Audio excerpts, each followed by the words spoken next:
MSQ type का सवाल था और मैंने आपसे पूछा था बताइए कौन कौन से हैं कॉम्प्लेक्सेस जो कि डायमैग्नेटिक नेचर के हैं। कमाल का सवाल था, उसमें आपको कई ऑप्शंस दिए हुए थे जिसमें सबसे पहला ऑप्शन ये था, क्रोमियम का कॉम्प्लेक्स है और आप यहां जानते हैं ये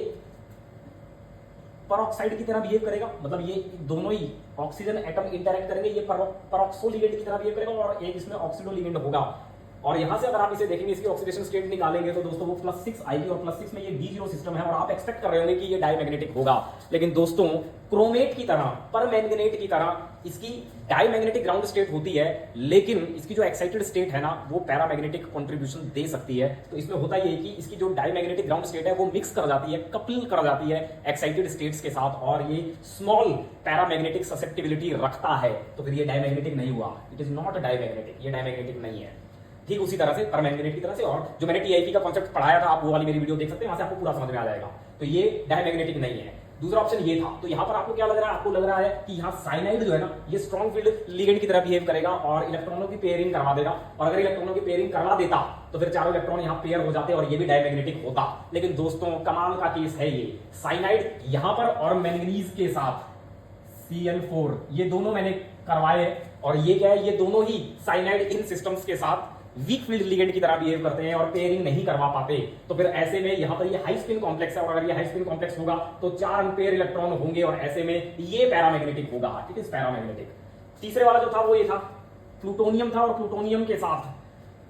साथ आपके पास ये 8 मेंबर का साइक्लो ऑक्टा टेट्राईन टाइप का लिगेंड लगा हुआ था और यहां से ये जो लिगेंड है ये कितने 10 इलेक्ट्रॉन रखता है एक लिगेंड, तो 2 साइक्लो ऑक्टा टेट्राईन लिगेंड अगर हुए तो फिर ऐसे में 20 इलेक्ट्रॉन ये हो जाएंगे और ये 20 इलेक्ट्रॉन जब आप एलजीओ बनाते हैं ना, जब आप उस सैंडविच टाइप के स्ट्रक्चर को बनाते हैं तो फिर ऐसे में 20 इलेक्ट्रॉन लिगेंड बेस्ड ऑर्बिटल में ही चले जाएंगे, बॉन्डिंग ऑर्बिटल्स में। तो जो लिगेंड से आए हैं वो लिगेंड बेस्ड ऑर्बिटल में चले गए, तो फिर ऐसे में जो 4 इलेक्ट्रॉन रह गए एक्टिनाइड के, प्लूटोनियम के +4 ऑक्सीडेशन स्टेट में, और अगर इसके जो 4 इलेक्ट्रॉन F4 है, ये 4 इलेक्ट्रॉन दरअसल इस होमो में जाते हैं, इस ई टाइप के अनजिराड मतलब डबली डिजेनरेट अनजिराड होमो में जाते हैं और ये 6 लोब्स की इंटरेक्शन होती है। 6 लोब मतलब एक F ऑर्बिटल में 6 लोब है, दूसरे F ऑर्बिटल में भी 6 लोब है और 6 लोब इंटरेक्शन होती है, ये इसका होमो होता है और ये डबली डिजेनरेट और ये 4 इलेक्ट्रॉन को रख लेगा और ऐसे में ये डायमैग्नेटिक होगा। मतलब पहले वाला पैरामैग्नेटिक, दूसरे वाला भी पैरामैग्नेटिक, इलेक्ट्रॉन है वीक फील्ड की तरह बिहेव कर रहा है, तीसरा वाला डायमैग्नेटिक और जो चौथा वाला था वो मैंगनीज का साइनाइड था और वहां पर मैंगनीज +1 ऑक्सीडेशन स्टेट में था, वो लो स्पिन D6 का केस है, वो भी डायमैग्नेटिक होगा। तो मतलब 2 डायमैग्नेटिक होंगे, तीसरा और चौथे वाला, पहला और दूसरा पैरामैग्नेटिक होगा। तो इसका C और D आंसर होगा।